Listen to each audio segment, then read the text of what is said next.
പരിശുദ്ധ പരമദിവ്യ കാരുണ്യേശ്വയ്ക്ക് എന്നേരവും ആരാധനയും സ്തുതിയും പുകഴ്ചയും ഉണ്ടായിരിക്കട്ടെ. അനന്തമായി ഞങ്ങളെ സ്നേഹിക്കുന്ന നല്ല ദൈവം ഇതാ ഇയാൾ താരയിൽ നമ്മളോടൊപ്പം. ഷാലോം ടെലിവിഷൻ്റെ എല്ലാ പ്രേക്ഷകർക്കും ദൈവത്തിൻ്റെ അത്ഭുതകരമായ സാന്നിധ്യം അനുഭവിക്കുവാൻ ഇടവരട്ടെ.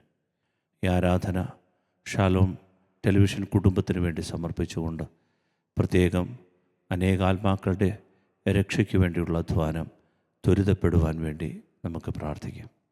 പരിശുദ്ധ പരമ ദിവ്യകാരുണ്യ ഈശോയ്ക്ക് എന്നേരവും ആരാധനയും സ്തുതിയും പുകഴ്ചയും ഉണ്ടായിരിക്കട്ടെ.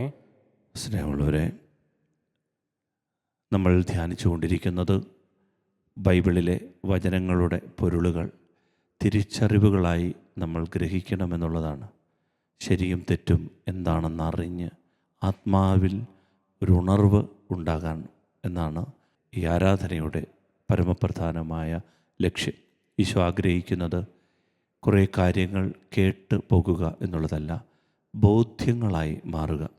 പരിശുദ്ധാത്മാവാണ് നമുക്ക് ബോധ്യം തരുന്നത്. അതുകൊണ്ട് ആത്മാവിനോട് പ്രാർത്ഥിച്ച് നമുക്ക് ഈ ശുശ്രൂഷ ആരംഭിക്കാം. ഏറ്റുപറഞ്ഞ് പ്രാർത്ഥിക്കാം. പരിശുദ്ധാത്മാവേ, പരിശുദ്ധാത്മാവേ, എഴുന്നള്ളി വരണമേ. എഴുന്നള്ളി വരണമേ. അങ്ങേ ഇഷ്ടദാസിയായ പരിശുദ്ധ മറിയത്തിന്റെ വിമല ഹൃദയത്തിന്റെ ശക്തമായ മധ്യസ്ഥതയാൽ ഞങ്ങളിൽ നിറയണമേ. പരിശുദ്ധാത്മാവേ, എഴുന്നള്ളി വരണമേ. അങ്ങേ ഇഷ്ടദാസിയായ പരിശുദ്ധ മറിയത്തിന്റെ വിമല ഹൃദയത്തിന്റെ ശക്തമായ മധ്യസ്ഥതയാൽ ഞങ്ങളിൽ നിറയണം.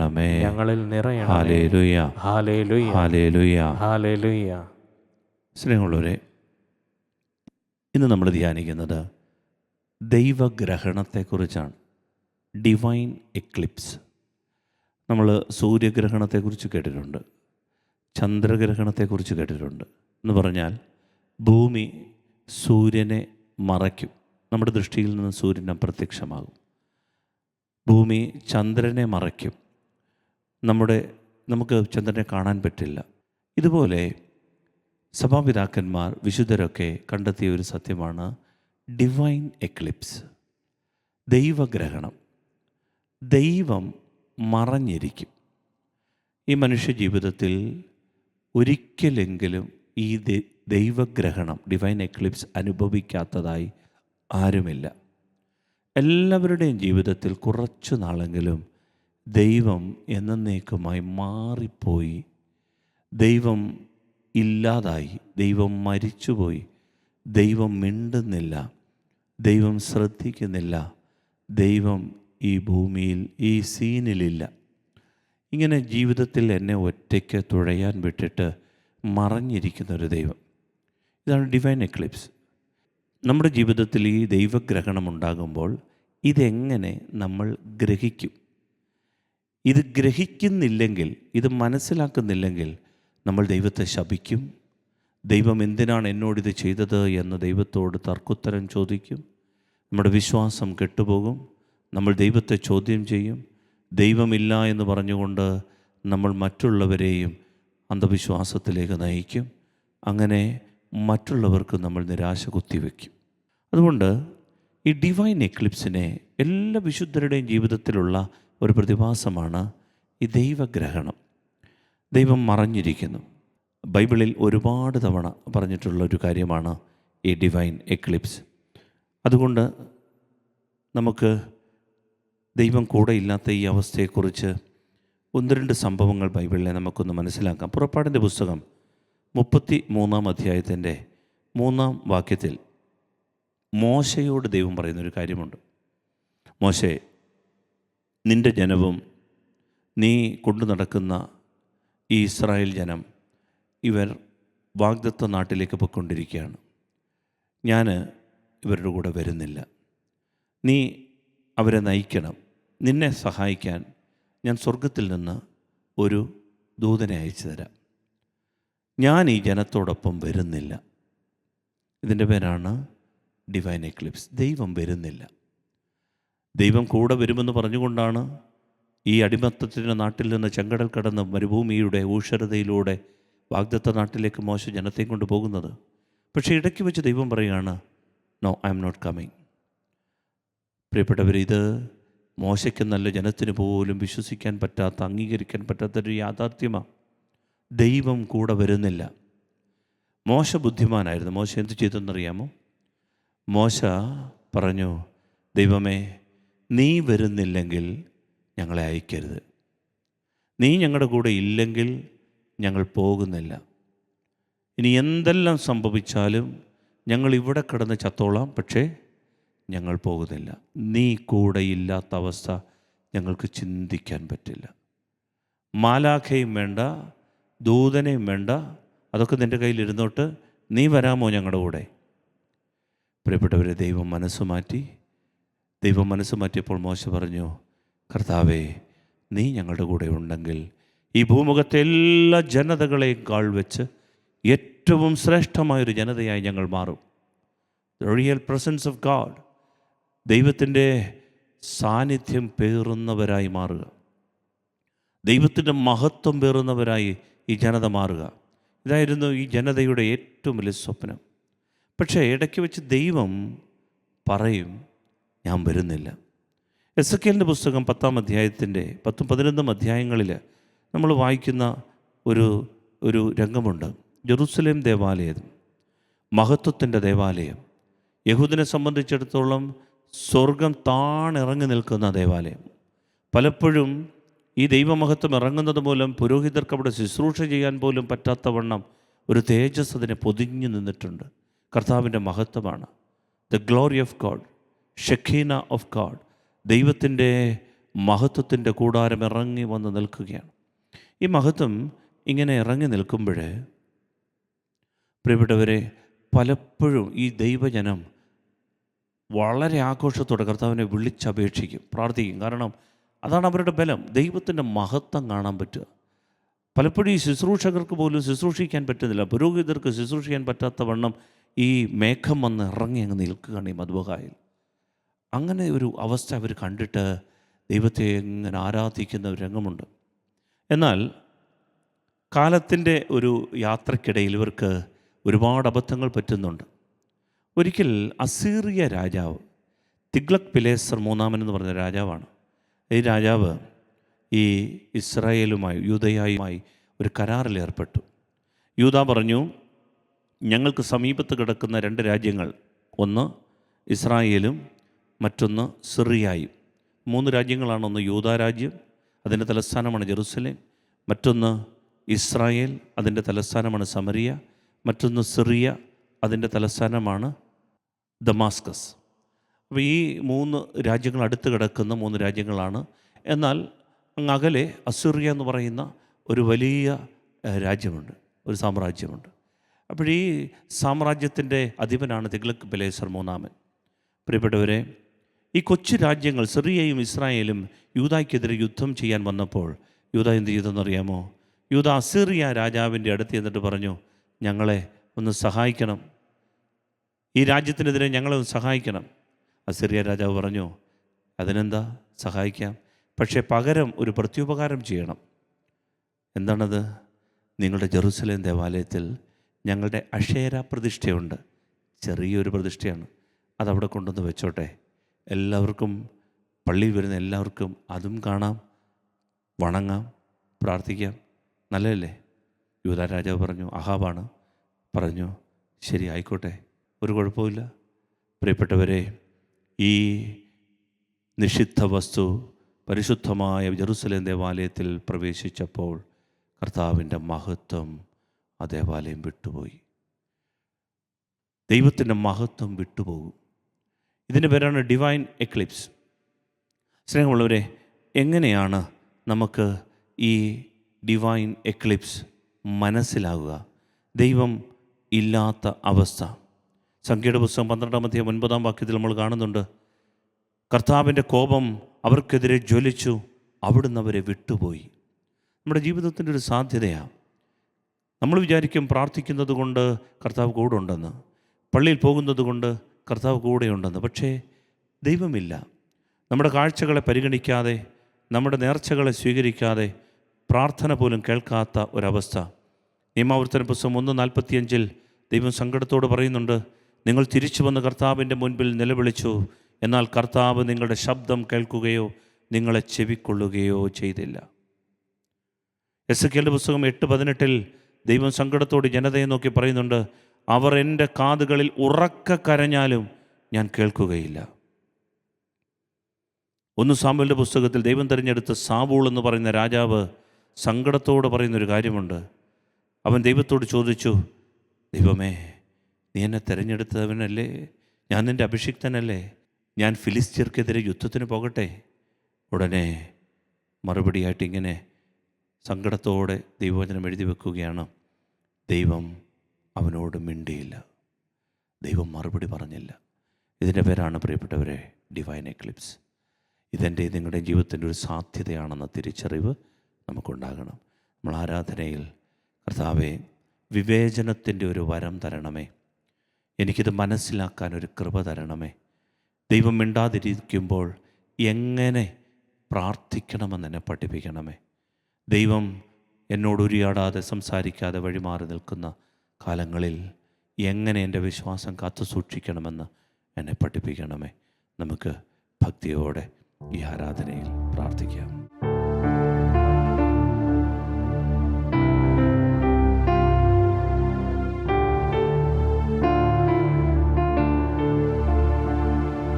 പെറ്റമ്മ മറന്നാലും മറക്കാത്ത സ്നേഹമേ, ക്രൂശിതനായവനേ, നീ എന്നാശ്രയം. പെറ്റമ്മ മറന്നാലും മറക്കാത്ത സ്നേഹമേ, ക്രൂശിതനായവനേ, നീ എന്നാശ്രയം. എല്ലാരും എന്നെ പിരിഞ്ഞപ്പോ ആലംബമില്ലാതലഞ്ഞപ്പോ ഒറ്റയ്ക്കിരുന്നു കരഞ്ഞപ്പോൾ നീ എൻ്റെ ആശ്വാസധാരയായി വന്നു. ഒറ്റയ്ക്കിരുന്നു കരഞ്ഞപ്പോൾ നീ എൻ്റെ ആശ്വാസധാരയായി വന്നു. വിശ്വസിക്കണം, നിന്നെ തനിച്ചാക്കിയിട്ട് എൻ്റെ ദൈവം പോകുകയില്ല. നിന്നെ എന്നേക്കുമായി അവൻ കൈവിടുകയില്ല. ഒരു പക്ഷെന്നുണ്ടെങ്കിൽ നമ്മുടെ മനസ്സിൽ ആത്മാവിൻ്റെ ഏറ്റവും വലിയ പീഡനമാണ്. യെശയ്യായുടെ പുസ്തകം 64:12 പറയുന്നത് പോലെ, ദൈവമേ, നിശബ്ദത പാലിച്ചുകൊണ്ട് അങ്ങ് ഞങ്ങളെ ഇനിയും ദാരുണമായി പീഡിപ്പിക്കുമോ? ഈ ഡിവൈൻ എക്ലിപ്സ് ഈശോ പഠിപ്പിക്കുകയാണ് പുസ്തകത്തിലൂടെ, തിരുവചനത്തിലൂടെ. ആത്മാവിൻ്റെ ദാരുണമായൊരു പീഡ അനുഭവിച്ചു തുടങ്ങുമ്പോൾ, ആത്മാവിൽ ദാരുണമായൊരു പീഡ അനുഭവിക്കുന്നുണ്ടെങ്കിൽ അതിൻ്റെ അർത്ഥം ദൈവം മാറി നിൽക്കുകയാണ്. ദൈവമേ, നിശബ്ദത പാലിച്ചുകൊണ്ട് അങ്ങ് എത്ര നാൾ ഇനിയും ഞങ്ങളെ ദാരുണമായി പീഡിപ്പിക്കും? പലപ്പോഴും ദൈവം ഒന്നിലും സംപ്രീതനാകാത്തൊരവസ്ഥ തോന്നും. നിങ്ങളിൽ എനിക്ക് പ്രീതിയില്ല എന്നും നിങ്ങളിൽ നിന്നൊരു കാഴ്ചയും ഞാൻ സ്വീകരിക്കുകയില്ല എന്നും മലാക്കിയുടെ പുസ്തകം 1:10 പറയുന്നുണ്ട്. ദൈവം ഒന്നിലും സംപ്രീതനാവാത്തൊരവസ്ഥ. യെശയ്യായുടെ പുസ്തകം 58:3 പ്രവാചകൻ ചോദിക്കുന്നു, ഞങ്ങൾ എന്തിനു ഉപവസിച്ചു, അങ്ങ് കാണുന്നില്ലല്ലോ? കർത്താവേ, എൻ്റെ ആത്മാവിനെ പഠിപ്പിക്കണമേ. എൻ്റെ ആത്മാവിലൊരു പീഡയുണ്ടാകുമ്പോൾ മനസ്സിലല്ല, ശരീരത്തിലല്ല, മറിച്ച് ആത്മമണ്ഡലത്തിലൊരു ഊഷരത, ഒന്ന് പ്രാർത്ഥിക്കാൻ പോലും പറ്റാത്ത അവസ്ഥ ഉണ്ടാകുന്നുണ്ടെങ്കിൽ, എനിക്കൊരു ദൈവിക ശക്തി നഷ്ടപ്പെടുന്നതായി തോന്നിയാൽ, പ്രിയപ്പെട്ടവരെ, ഈ ഡിവൈൻ എക്ലിപ്സിലൂടെ ദൈവം നമ്മെ നയിക്കുകയാണ്. 2, കനത്ത ഒരു ഏകാന്തത ഈശോ അനുവദിക്കും. ദൈവം കൈവിട്ടു എന്ന്, ദൈവം ഉപേക്ഷിച്ചു പോയി എന്ന് ഒരു തോന്നൽ നമുക്കുണ്ടാകും. സങ്കീർത്തനം 13:1-2 വാക്യങ്ങളിൽ പറയുന്നത് പോലെ, കർത്താവേ, എത്ര നാൾ അങ്ങനെ മറക്കും? എന്നേക്കുമായി അങ്ങനെ വിസ്മരിക്കുമോ? രണ്ടാമത്തെ അവസ്ഥ ഇതാണ്. ഒരു കഠിനമായ ഏകാന്തത ദൈവം തരുമ്പോൾ മനസ്സിലാക്കണം, ദൈവം ഈ ദൈവഗ്രഹണം അനുവദിക്കുന്നതാണ്. ഈ സമയത്ത് ആത്മാവ് മരണം പോലും ആഗ്രഹിച്ചേക്കാം. യോനായുടെ പുസ്തകത്തിൽ യോന പ്രാർത്ഥിക്കുന്നു, 4-ാം അധ്യായം 3-ാം വാക്യം, എൻ്റെ ജീവൻ എടുത്തുകൊള്ളുക, ജീവിച്ചിരിക്കുന്നതിനേക്കാൾ മരിക്കുന്നതാണ് എനിക്ക് നല്ലത്.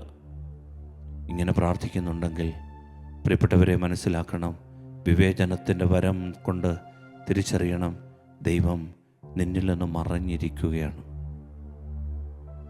പലപ്പോഴും ചിലവർ ചോദിക്കാറുണ്ട്, ദൈവമേ, നീ എന്നോട് മാത്രം എന്തിനാണ് ഈ അനീതി കാണിക്കുന്നത്? ദുഷ്ടന്മാർക്ക് പോലും, ശത്രുക്കൾക്ക് പോലും ഇതുണ്ടാവരുതേ എന്ന് മനസ്സുകൊണ്ടൊക്കെ പ്രാർത്ഥിക്കുമ്പോൾ എൻ്റെ അർത്ഥം ദൈവം കൈവിട്ടതുപോലെ തോന്നും. പ്രിയപ്പെട്ട ദൈവമക്കളെ, ദൈവം പലപ്പോഴും ശത്രുവിനെ പോലെ നമ്മെ കരുതും. ദൈവം നമുക്ക് ശത്രു പോലെയാകും. ജോബ് പ്രാർത്ഥിക്കുന്നു, 16-ാം അധ്യായം 12-ാം തിരുവചനം, ഞാൻ സ്വസ്ഥമായി വസിച്ചിരുന്നു, അവിടുന്ന് എന്നെ കഴുത്തിന് പിടിച്ച് നിലത്തടിച്ച് ചിതറിച്ചു. ഞാൻ സ്വസ്ഥമായി വസിച്ചിരുന്നു, പക്ഷേ ദൈവം എന്നെ കഴുത്തിന് പിടിച്ച് നിലത്തടിച്ച് ചിതറിച്ചു. ദൈവം നമ്മൾക്ക് ശത്രുവായിട്ട് തോന്നും, നമ്മെ ദൈവം ആക്രമിക്കുന്നതായിട്ട് തോന്നും. പ്രിയപ്പെട്ടവരെ, നമ്മുടെ വിശ്വാസത്തിന് ഇളക്കം തട്ടും. നമ്മൾ അധ്വാനിച്ചതെല്ലാം പാഴായിപ്പോയി എന്ന് തോന്നും.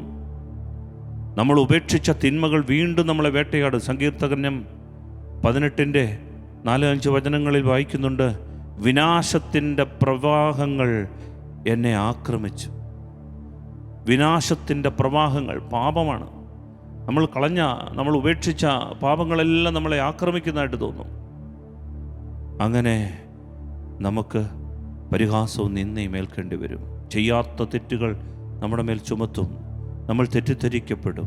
ഒടുവിൽ സാത്താൻ പോലും രൂപം ധരിച്ച് എത്തുന്ന അവസ്ഥയുണ്ടാകും.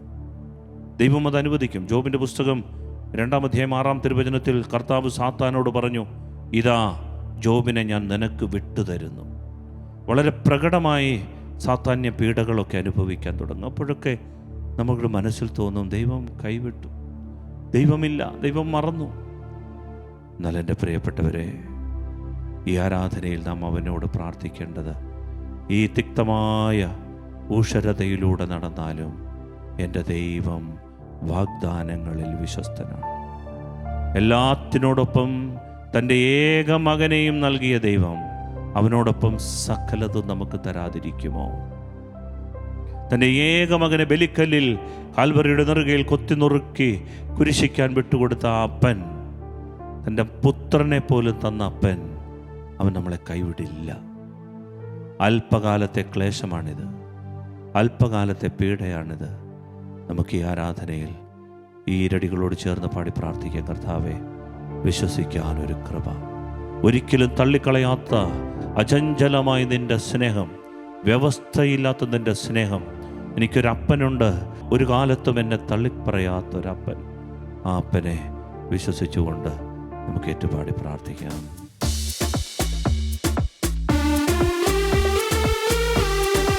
കരങ്ങളടിച്ച്, കഷ്ടങ്ങൾ സാരമില്ല, കണ്ണുനീർ സാരമില്ല, നിത്യതയോടോർക്കുമ്പോൾ, ദൈവത്തിൻ്റെ സൗഹൃദങ്ങളോട് ചേർത്ത് വെക്കുമ്പോൾ, അവിടുന്ന് എനിക്ക് തരാനൊരുക്കുന്ന സ്വർഗീയ പറുദീസയോട് ചേർത്ത് വെക്കുമ്പോൾ, ഈ കാലഘട്ടത്തിൽ ദൈവം മിണ്ടാത്തൊരവസ്ഥ, എൻ്റെ കഷ്ടതകൾ, എന്നുള്ളിൽ നിന്ന് ദൈവം അകന്നു നിൽക്കുന്നു എന്ന നിരാശ സാരമില്ല, മാറിവരും. എല്ലാം തികഞ്ഞ ഒരവസരം ദൈവം ഒരുക്കുന്നു. വിശ്വാസത്തോടെ പാടി പ്രാർത്ഥിക്കുന്നു. കഷ്ടങ്ങൾ സാരമില്ല, കണ്ണുനീർ സാരമില്ല, കഷ്ടങ്ങൾ സാരമില്ല, കണ്ണുനീർ സാരമില്ല. നിത്യ തേജസിംഹനമോർത്തിടുമ്പോൾ ഞൊടി നേരത്തേക്കുള്ള കഷ്ടങ്ങൾ സാരമില്ല, കണ്ണുനീർ സാരമില്ല, എന്റെ കഷ്ടങ്ങൾ സാരമില്ല, വിശ്വാസത്തോടെ കണ്ണുനീർ സാരമില്ല. വിശ്വസിക്കുന്നു അവിടുന്ന് എനിക്ക് തന്നിരിക്കുന്ന ഈ കൊച്ചു ജീവിതത്തിൽ ഞാൻ അനുഭവിക്കുന്ന ഈ നിരാശകൾ, ഈ ഒറ്റപ്പെടലുകൾ, ഈ അവഗണിക്കപ്പെടലുകൾ എന്നെ ആർക്കും വേണ്ട, ദൈവത്തിന് പോലും എന്നെ വേണ്ടതായി, എനിക്ക് പഴയതുപോലെ പ്രാർത്ഥിക്കാൻ പറ്റുന്നില്ല, സാത്താൻ പോലും ബാഹ്യരൂപം ധരിച്ച് എന്നെ വേട്ടയാടുന്നു, എൻ്റെ ജീവിത മേഖലകളിൽ തകർച്ചകൾ മാത്രമുണ്ടാകുന്നു. പ്രിയപ്പെട്ട ദൈവമക്കളെ, ഒരിക്കലും സാത്താൻ്റെ നുണകൾ കേട്ട് തകരരുത്. എൻ്റെ ദൈവം നിന്നെ കൈവിടില്ല. യേശയ്യായുടെ പുസ്തകം 43-ാം അധ്യായം അവിടുന്ന് 5 മുതലുള്ള തിരുവചനങ്ങളിൽ അരുളി ചെയ്തു. യേശയ്യ 41-10 മുതൽ 13 വരെയുള്ള തിരുവചനങ്ങളിൽ അവിടുന്ന് അരുളി ചെയ്തു, ഭയപ്പെടേണ്ട, ഞാൻ നിൻ്റെ കൂടെയുണ്ട്, സംഭ്രമിക്കേണ്ട, ഞാനാണ് നിൻ്റെ ദൈവം, ഞാൻ നിന്നെ ശക്തിപ്പെടുത്തുകയും സഹായിക്കുകയും ചെയ്യും, എൻ്റെ വിജയകരമായ വലത്തുകൈ കൊണ്ട് ഞാൻ നിന്നെ താങ്ങി നിർത്തും. പ്രിയന്റെ വരവിൻ ധ്വനി മുഴങ്ങും, പ്രാക്കളെ പോലെ നാം പറന്നുയരും. പ്രിയന്റെ വരവിൻ ധ്വനി മുഴങ്ങും, പ്രാക്കളെ പോലെ നാം പറന്നുയരും. പ്രാണന്റെ പ്രിയനാ മണവാളനിൽ പ്രാപിക്കും സ്വർഗീയ മണിയറയിൽ. വിശ്വാസത്തോടെ പ്രിയന്റെ വരവിൻ ധ്വനി മുഴങ്ങും, പ്രാക്കളെ പോലെ നാം പറന്നുയരും. പ്രാണന്റെ പ്രിയനാം മണവാളനിൽ പ്രാപിക്കും സ്വർഗീയ മണിയറയിൽ. കഷ്ടങ്ങൾ സാരമില്ല, സാരമില്ല, കണ്ണുനീർ സാരമില്ല, വിശ്വാസത്തോടെ ഉറക്കെ കഷ്ടങ്ങൾ സാരമില്ല, കണ്ണുനീർ സാരമില്ല, കഷ്ടങ്ങൾ ഒരു വലിയ പ്രത്യാശ ഇപ്പോൾ ഈ പ്രിയപ്പെട്ട മക്കളിൽ നിറയട്ടെ. ഒരു വലിയ പ്രത്യാശ കർത്താവിൻ്റെ നാമത്തിൽ ഈ മക്കളുടെ മേലുണ്ടാകട്ടെ. നിരാശകൾ വിട്ടുമാറട്ടെ, എല്ലാ വിഷാദങ്ങൾ വിട്ടുമാറട്ടെ, തിന്മയുടെ സ്വാധീന ശക്തികൾ, നുണചിന്തകൾ മാറിപ്പോകട്ടെ. ദൈവവചനത്തിൽ വിശ്വസിക്കാൻ ദൈവം തള്ളിക്കളയില്ല, അവിടുന്ന് കൂടെയുണ്ട്. ഭയപ്പെടാതെ ജീവിക്കാനുള്ള അവസ്ഥ, അഭിഷേകം ഈ പ്രിയപ്പെട്ട മക്കൾക്കുണ്ടാകട്ടെ. യേശുവിൻ്റെ നാമത്തിൽ പ്രാർത്ഥിക്കുന്നു. Hallelujah, hallelujah, hallelujah, hallelujah, hallelujah, hallelujah, hallelujah. യേശുവേ ആരാധന, ആരാധന, ആരാധന, ആരാധന. Hallelujah, hallelujah. പരിശുദ്ധ പരമമാം ദിവ്യകാരുണ്യമേ,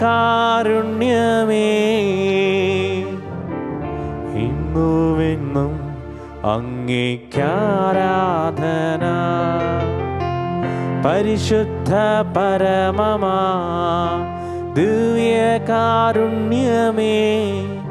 ഇന്നുമെന്നും അങ്ങേക്കാരാധന. പരിശുദ്ധ പരമമാം ദിവ്യകാരുണ്യമേ, എന്നുമെന്നും അങ്ങേക്കാരാധന.